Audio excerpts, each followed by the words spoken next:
Hi friends, आपका हार्दिक स्वागत है आपके अपने YouTube channel WiFi maths by Dharmveer sir पर। ठीक है, जैसा कि आपको पता है हम पिछली वीडियो के अंदर एक्सरसाइज 5.3 कवर कर चुके थे, तो आज हम शुरू करने जा रहे हैं एक्सरसाइज 5.4। पहले मैं आपको बता देता हूं कि आज की ये वीडियो आपके लिए बहुत इंपॉर्टेंट होने वाली है, चाहे आप सीबीएसई के बच्चे हैं चाहे एचबीएससी के हैं। एक 6 मार्क्स क्वेश्चन, ठीक है, लॉन्ग आंसर टाइप क्वेश्चन इसमें से 101% बनता है। ठीक है, तो नई चीज कुछ भी नहीं है, खाली जो बोर्ड पर लिखा हुआ है इस सिस्टम को आपको ध्यान से समझना है। बाकी सभी चीजें आपकी पिछली वीडियो में पढ़ी हुई होगी, कोई नई बात आपके लिए नहीं होगी। तो यहां पर जो बोर्ड पर हम अभी समझाने जा रहे हैं आपको, उसको बस आपको ध्यान से सुनना है। तो चलिए शुरू करते हैं। आपके पास है एक्सरसाइज 5.4 और हम पढ़ने जा रहे हैं solution of non homogeneous linear equation. देखिए, लीनियर इक्वेशन हमने 10th क्लास के अंदर पढ़ा था, chapter 3 pair of linear equation in 2 variable. ठीक है, तो वहां पर हमने 3 मेथड पढ़े थे, सब्स्टिट्यूशन मेथड, एलिमिनेशन मेथड और क्रॉस मल्टीप्लिकेशन मेथड। ठीक है, तो यहां पर भी हम लीनियर इक्वेशन को सोल्व कर सकते हैं। मतलब एक तरीका और भी है लीनियर इक्वेशन को सोल्व करने का, और वो है मैट्रिक्स मेथड। क्या है? Matrix method. ठीक है, तो मैट्रिक्स मेथड से लीनियर इक्वेशन को सोल्व करने जा रहे हैं हम, और वो भी किस टाइप की? Non homogeneous. तो देखिए, होमोजीनियस भी पढ़ेंगे, लेकिन हम पहले पढ़ रहे हैं नॉन होमोजीनियस, क्योंकि ये ज्यादा इंपॉर्टेंट है होमोजीनियस से। ठीक है, और ज्यादा क्वेश्चन नॉन होमोजीनियस के हैं, होमोजीनियस का केवल एक ही क्वेश्चन है एक्सरसाइज के अंदर। तो नॉन होमोजीनियस होती क्या है इक्वेशन? उनके अंदर जो ये कांस्टेंट टर्म है, ये नॉन होमोजीनियस में ये कांस्टेंट टर्म जो होती है वो होती है आपके पास, मतलब नॉन जीरो होती है। ठीक है, और जो होमोजीनियस है उसमें कांस्टेंट टर्म क्या होती है? जीरो। मतलब आपको यहां पर ये क्या मिलेगा? 0 मिलेगा। तो आप आइडेंटिफाई कर सकते हैं कि होमोजीनियस इक्वेशन है या नॉन होमोजीनियस इक्वेशन है। तो चलिए आइए पढ़ते हैं आगे। देखिए, मैं ये सिस्टम जो आपको समझाने जा रहा हूं, ये सीधा 3 वेरिएबल में पढ़ रहे हैं हम। कितने वेरिएबल में पढ़ रहे हैं? 3 वेरिएबल में। ठीक है, अगर 2 वेरिएबल में भी इक्वेशन आती है तो सिस्टम यही रहेगा, बस एक वेरिएबल कम हो जाएगा। तो चलिए आते हैं टॉपिक पर। तो आपको है ना 3 इक्वेशन यहां पर गिवन है, और इसके अंदर 3 वेरिएबल है, एक्स, वाई और जेड आपको नजर आ रहे होंगे इसके अंदर। तो इससे हमें 3 मैट्रिक्स लिखनी होती है। तो वो मैट्रिक्स कैसे लिखनी होती है समझते हैं। ए मैट्रिक्स आपकी हमेशा स्क्वायर मैट्रिक्स होगी। स्क्वायर मैट्रिक्स का मतलब number of row equals to होगी किसके? नंबर ऑफ कॉलम से। अब आपको ध्यान ये देना है कि लिखी कहां से जाती है भाई। तो फर्स्ट इक्वेशन से हमारी क्या बनती है? फर्स्ट रो, और वो भी किससे? कोफिशिएंट से। एक्स वाई जेड साथ नहीं लिखेंगे। एक्स का कोफिशिएंट यहां पर था A1, वाई का कोफिशिएंट B1, जेड का कोफिशिएंट C1। तो फर्स्ट इक्वेशन से फर्स्ट रो बन गई है। ऐसे ही सेकंड इक्वेशन से क्या बनेगी? Second row. तो एक्स का कोफिशिएंट है A2, वाई का कोफिशिएंट है B2 और जेड का कोफिशिएंट है C2। ऐसे ही भाई थर्ड इक्वेशन से क्या बन जाएगी? Third row. तो A3, B3 और C3 आपको नजर आ रहा होगा, ये जर्नल लिख रहे हैं हम। ठीक है, क्वेश्चन में यहां पर 1 2 3 वगैरह नंबर मिलेंगे आपको। अब आते हैं एक्स मैट्रिक्स पर। एक्स मैट्रिक्स आपकी हमेशा कॉलम मैट्रिक्स होगी। अब याद करें आप, कॉलम मैट्रिक्स क्या होती थी? जिसमें एक नंबर ऑफ कॉलम कितना हो? 1 हो। तो ये हमेशा कॉलम वाइज लिखी जाएगी, 1 कॉलम की बनेगी, मतलब कॉलम मैट्रिक्स बनेगी। नंबर ऑफ कॉलम कितना होगा? इसमें 1 होगा। ठीक है, तो ये हमेशा कैसी होगी? Column matrix. और इसके अंदर एलिमेंट कहां से आएंगे? जो आपके पास इक्वेशन में वेरिएबल है। तो अभी 3 वेरिएबल है हमारे पास, एक्स, वाई और जेड, इसलिए एक्स, वाई, जेड लिखा है। अगर यहां पर 2 वेरिएबल की होती तो 2 इक्वेशन आपको गिवन होती, और उसमें वेरिएबल भी 2 होते, एक्स और वाई। तो इसको हम नहीं लिखते, खाली इतना लिखते। ठीक है भाई, तो क्लियर हो गया होगा आपको। ऐसे ही अब हमें लिखनी होती है बी मैट्रिक्स। तो बी मैट्रिक्स किससे लिखनी होती है? पीछे ये जो है हमारे कांस्टेंट होते हैं, इनसे आपकी बी मैट्रिक्स बनती है। और ये भी कैसी बनती है? Column matrix. ठीक है, एक कॉलम में लिखा जाता है इनको। तो अगर 2 वेरिएबल में होती, मतलब केवल 2 इक्वेशन गिवन होती, तो थर्ड कांस्टेंट यहां से हट जाता। लिखने का तरीका सेम रहेगा, इसीलिए मैंने सीधा 3 में समझाया है, ताकि 2 भी इसमें कवर हो जाए। अब आते हैं सिस्टम पर। ठीक है, यही सिस्टम है जो आपको 6 मार्क्स दिला सकता है। तो आप ध्यान से समझे इधर। तो सबसे पहला काम क्या है हमारा? डिटरमिनेंट्स ऑफ ए निकालना है। मतलब यहां पर जो ये ए मैट्रिक्स आपने लिखी है ना, इसका क्या निकालेंगे? डिटरमिनेंट्स। और डिटरमिनेंट्स हम 4th चैप्टर में पढ़ चुके हैं। 3 क्रॉस 3 ऑर्डर के डिटरमिनेंट्स को सोल्व करने के लिए हमें क्या करना होता था? फर्स्ट रो से एक्सपेंड करना होता था। ठीक है, तो यहां पर फर्स्ट रो से एक्सपेंड करके हम डिटरमिनेंट्स की वैल्यू निकाल लेंगे। अब हमें देखना है कि बट डिटरमिनेंट्स की जो वैल्यू आई है, आपको पता है डिटरमिनेंट्स की वैल्यू नेगेटिव भी आ सकती है, पॉजिटिव भी आ सकती है और 0 भी आ सकती है। तो आपको केवल ये देखना है कि डिटरमिनेंट्स की वैल्यू जो है वो नॉट इक्वल टू 0, मतलब 0 नहीं आई है। तो ठीक है, 0 नहीं आई है तो क्या होगा आपका? Determinants of A is not equal to 0 है। ठीक है, तो यूनिक सॉल्यूशन होगा। कैसा सॉल्यूशन होगा भाई? यूनिक। बिल्कुल सही समझ रहे हैं आप, 10th क्लास में जो पढ़ा था यूनिक सॉल्यूशन वही है ये। ठीक है, यहां पर वेरिएबल की वैल्यू क्या आएगी? 1 आएगी, मतलब एक्स और वाई और जेड तीनों वेरिएबल की एक सिंगल वैल्यू आएगी। ठीक है, तीनों वेरिएबल की क्या आएगी? एक सिंगल वैल्यू, इसलिए यूनिक बोल रहे हैं। ठीक है भाई। और सॉल्यूशन पॉसिबल है तो इक्वेशन कैसी होगी, कॉन्स्टिट्यूएंट्स होगी।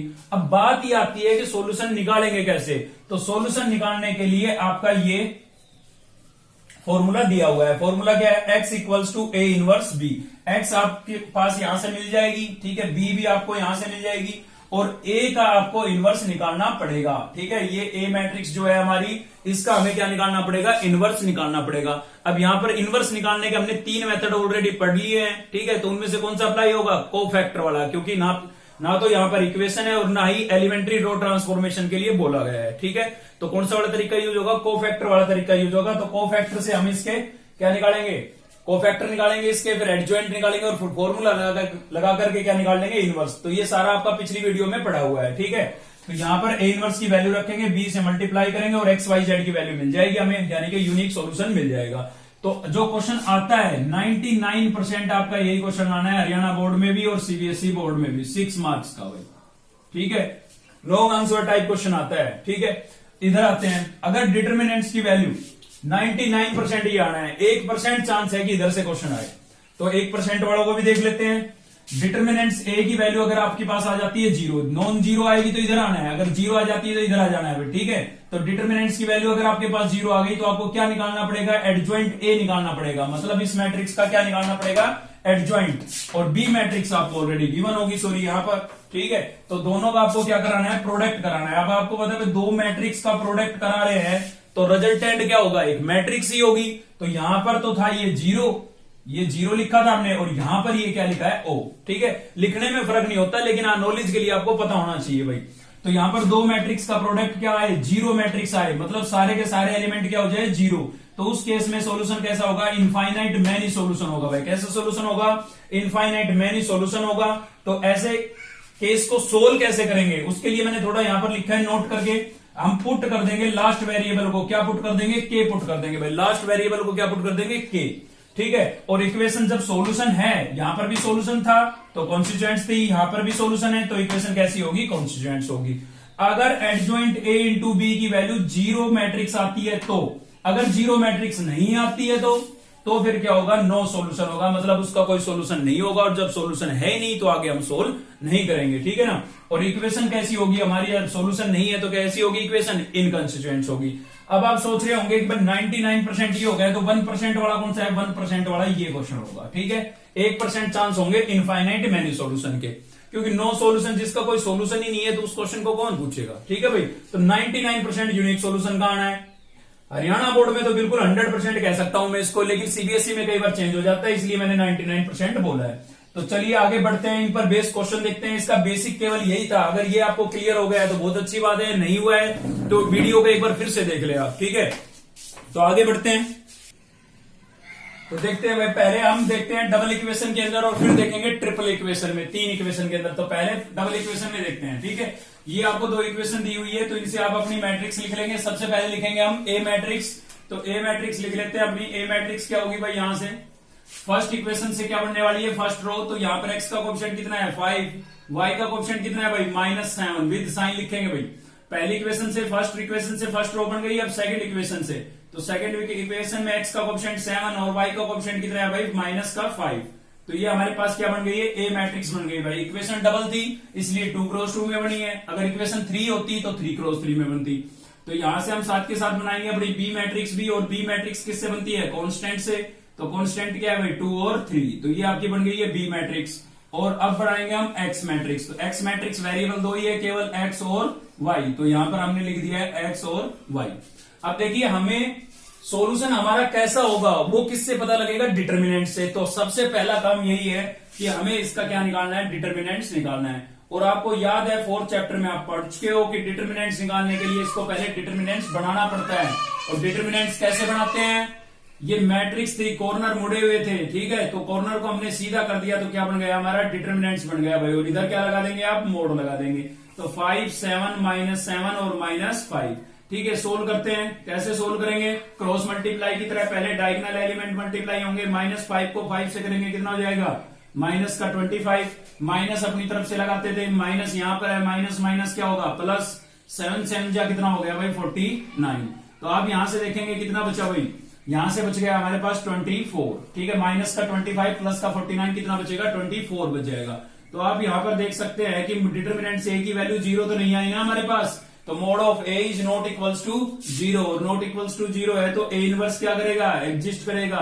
तो ए इनवर्स इज एग्जिस्ट, आपका ए इनवर्स क्या कर रहा है, एग्जिस्ट कर रहा है, और एग्जिस्ट कर रहा है तो भाई कैसा सोल्यूशन होगा, यूनिक सोल्यूशन होगा। कैसा सोल्यूशन होगा, यूनिक सोल्यूशन होगा।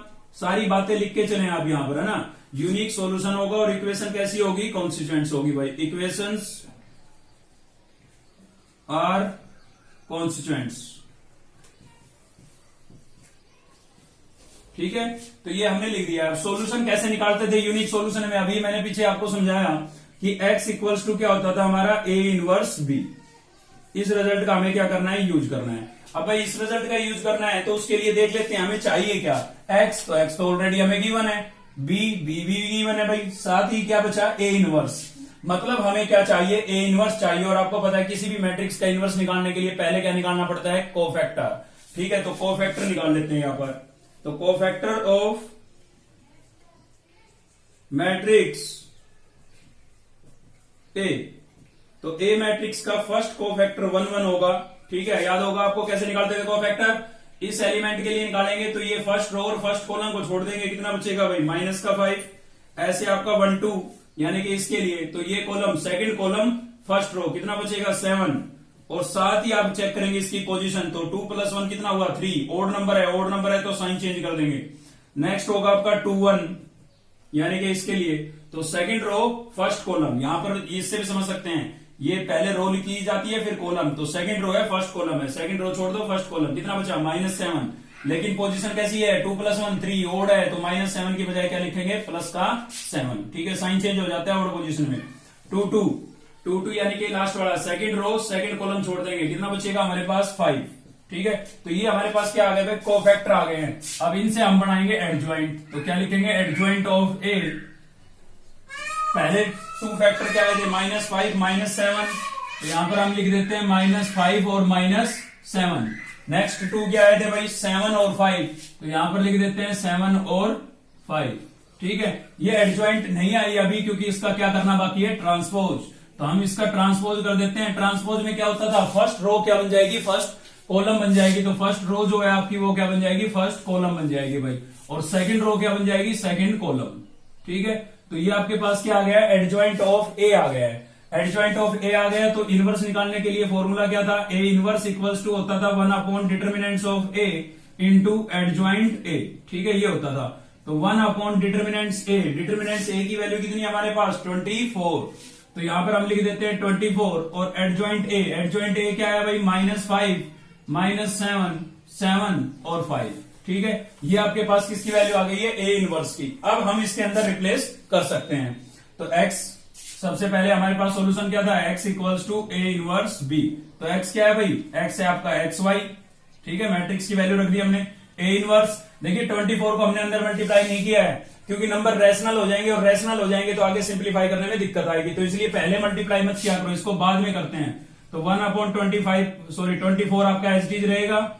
ए ये क्या था आपका, -5 -7 7 5, मैंने ये ए इनवर्स की वैल्यू रिप्लेस कर दी है। अब इनटू में क्या है, बी की वैल्यू रिप्लेस कर देता हूं। बी क्या था मेरे पास भाई, 2 3, ठीक है। तो ये दोनों मैट्रिक्स इनटू में आ रही है, मतलब इन दोनों मैट्रिक्स को हमें क्या करना पड़ेगा, मल्टीप्लाई करना पड़ेगा। तो मल्टीप्लाई कर देते हैं, यहां से x और यहां से y इक्वल्स टू आपके पास 1/24। पहले इन मैट्रिक्स को मल्टीप्लाई करते हैं फिर देखते हैं क्या करना है। तो ये रो इसकी, तो रो और इसका कॉलम मल्टीप्लाई हो जाएगा। तो -5 को 2 से करूंगा कितना होगा, -10। ये आप थर्ड चैप्टर में पढ़ चुके हैं, ठीक है। तो -5 को 2 से करूंगा -10, 7 को 3 से करूंगा कितना हो जाएगा, 21। अब सेकंड रो को फर्स्ट को इस कॉलम से करें तो -7 को 2 से करूंगा कितना हो जाएगा, -14, और 5 को 3 से करूंगा कितना हो जाएगा, 15, ठीक है। ये हमने मल्टीप्लाई कर दिया है। अब यहां से क्या होगा, x y, और ये हो जाएगा आपका 1/24, तो माइनस का 10 प्लस का 21 कितना हो जाएगा, प्लस का 11 बचेगा, माइनस का 14 प्लस का 15 कितना बचेगा, प्लस का 1 बचेगा, ठीक है। हमने मैट्रिक्स को मल्टीप्लाई कर लिया है और सिंप्लीफाई भी कर लिया है। अब आप इस 1/24 को अंदर मल्टीप्लाई कर सकते हैं। तो क्या होगा यहाँ पर, इधर तो हो जाएगा हमारा एक्स वाई, और इधर से हम 1/24 को अंदर मल्टीप्लाई करेंगे तो क्या हो जाएगा 11/24 और 1/24, ठीक है भाई। हमने इसको 1/24 को अंदर मल्टीप्लाई किया तो न्यूमिनेटर से मल्टीप्लाई होगा 11 1 से मल्टीप्लाई होगा 11/24 हो जाएगा, 1 1 से होगा तो 1/24। अब आप दोनों मैट्रिक्स के बीच में किसका साइन है, इक्वल टू का साइन है, तो कोरस्पॉन्डिंग एलिमेंट क्या होंगे, इक्वल होंगे। ठीक है, कोरस्पॉन्डिंग का मतलब इसका फर्स्ट इसके फर्स्ट के इक्वल होगा। तो x इक्वल टू कितना आ गया 11/24 और y इक्वल टू भी कितना आ जाएगा 1/24। ठीक है, ये आपका क्या होगा, आंसर होगा भाई। ठीक है, साथ ही एक चीज और बता देता हूं कि ये जो मेथड हमने पढ़ा है ना, इस मेथड का नाम है मैट्रिक्स मेथड। ठीक है, तो आपको साफ लिखा हुआ मिलेगा कि आपको किस मेथड से सोल्व करना है, मैट्रिक्स मेथड से सोल्व करना है, तो इसी का नाम है मैट्रिक्स मेथड। ठीक है, चलिए आगे बढ़ते हैं। तो नेक्स्ट क्वेश्चन देखते हैं भाई, हमारा क्वेश्चन नंबर 2 का 3rd पार्ट है। ठीक है, हर टाइप के एक क्वेश्चन ले रहा हूं। पिछला जो क्वेश्चन था हमारा वो किस पर बेस्ड था, यूनिक सॉल्यूशन पर बेस्ड था। अभी हम देख रहे हैं इनफाइनाइट मैनी सॉल्यूशन पर बेस्ड क्वेश्चन। ठीक है, तो ये इनफाइनाइट मैनी सॉल्यूशन पर बेस्ड क्वेश्चन है, तो करते हैं शुरू। ए मैट्रिक्स बनाते हैं। हमारी ए मैट्रिक्स क्या होगी भाई, यहां से हो जाएगा फर्स्ट रो से क्या बन जाएगी आपकी, सॉरी फर्स्ट इक्वेशन से फर्स्ट रो, तो यहां पर x का कोएफिशिएंट था 2 तो 2, y का कोएफिशिएंट था 3 तो 3, सेकंड इक्वेशन में x का कोएफिशिएंट 6 और y का कोएफिशिएंट 9। ठीक है, तो ये ए मैट्रिक्स बन गई है। उसके बाद आपको बनानी है बी मैट्रिक्स, तो बी मैट्रिक्स किससे बनेगी, कांस्टेंट टर्म से, तो 5 और कितना हो जाएगा 15। ठीक है, और एक्स मैट्रिक्स आपकी किससे बनेगी, वेरिएबल से, तो वेरिएबल क्या है एक्स और वाई। अब हम निकालते हैं डिटर्मिनेंट्स की वैल्यू, उसी से तो हमें पता लगता है कि सॉल्यूशन कैसा होगा। ठीक है, तो डिटर्मिनेंट्स ऑफ ए की वैल्यू निकालते हैं, तो यहां पर इसको पहले बना लेते हैं डिटर्मिनेंट्स। तो डिटर्मिनेंट्स बनाएंगे तो क्या हो जाएगा 2 6 3 9, ये डिटर्मिनेंट्स बन गया है। सोल्व करते हैं, 2 क्रॉस 2 ऑर्डर का है, कैसे सोल्व करेंगे, क्रॉस मल्टीप्लाई की तरह 9 को 2 से मल्टीप्लाई करेंगे, कितना हो जाएगा 18, और 6 को 3 से करेंगे, माइनस अपनी तरफ से लगाएंगे तो कितना होगा 18, तो 18 माइनस 18 क्या हो गया भाई 0। तो आप देख सकते हैं डिटर्मिनेंट ए की वैल्यू क्या आ गई 0, और 0 आ गई तो ए इनवर्स तो एग्जिस्ट करेगा नहीं, A inverse does not exist.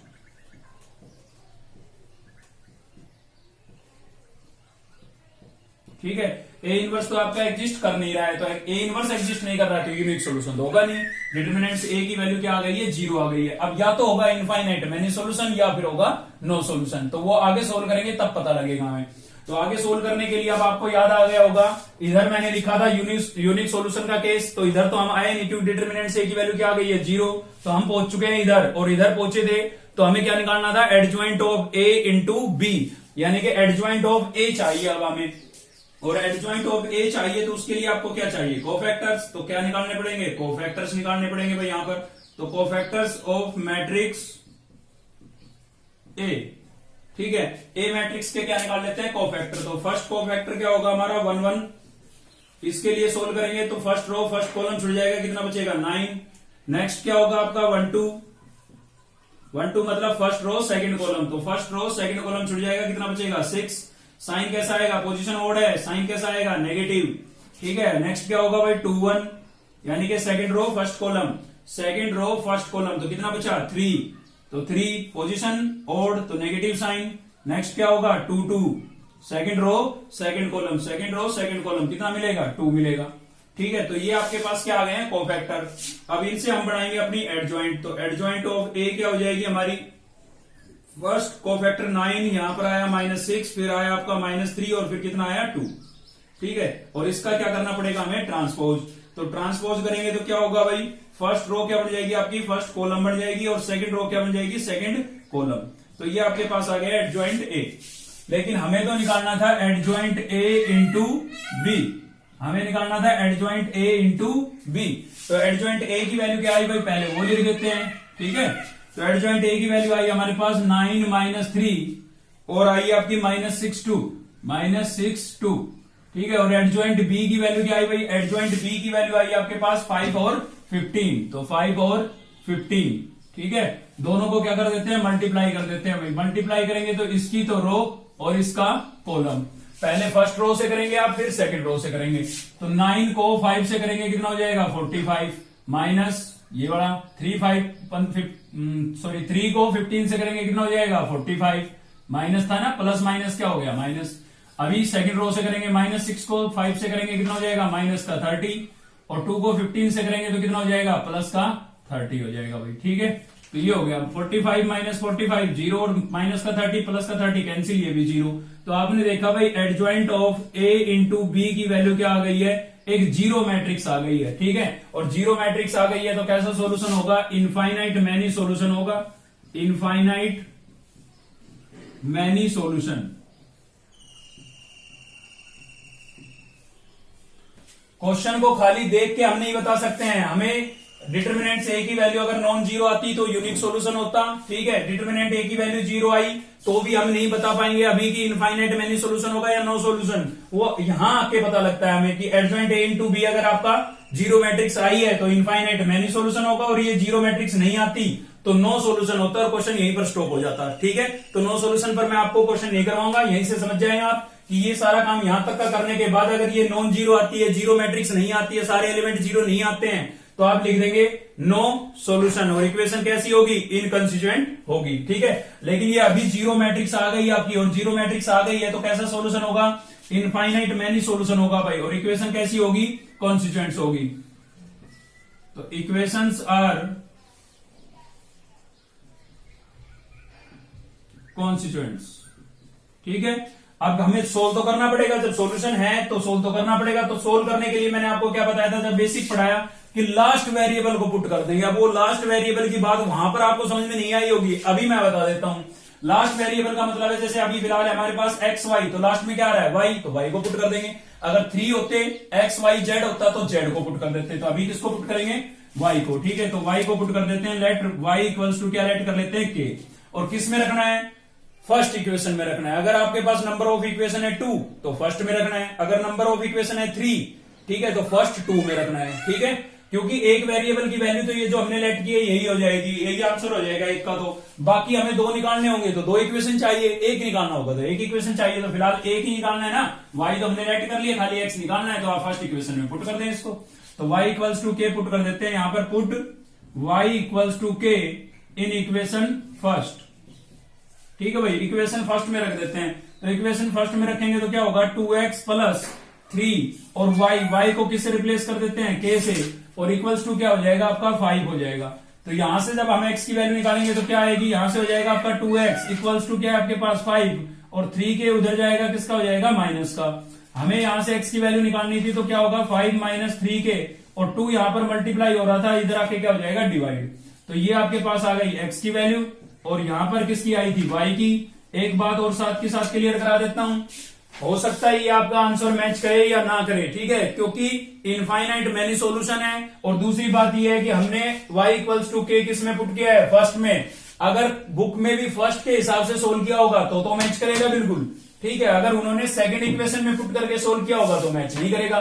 तो कोई दिक्कत नहीं है, आप हमेशा फर्स्ट में ही रखें, ठीक है, बिल्कुल सही होगा।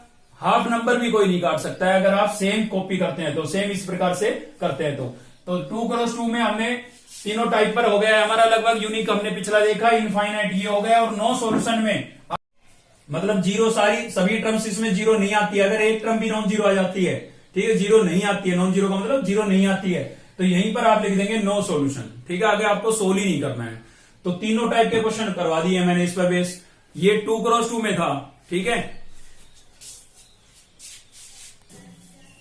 तो आज की वीडियो में इतना ही था। अगर आपको वीडियो अच्छी लगी तो लाइक करें, चैनल को सब्सक्राइब कर ले, बेल आइकन को दबा ले ताकि नेक्स्ट वीडियो का नोटिफिकेशन आपको मिलता रहे। और व्यू बहुत ज्यादा हो जाते हैं आप लोगों के, लेकिन लाइक नहीं करते हैं, तो अभी लाइक करें आप सभी मिलकर के। Thank you.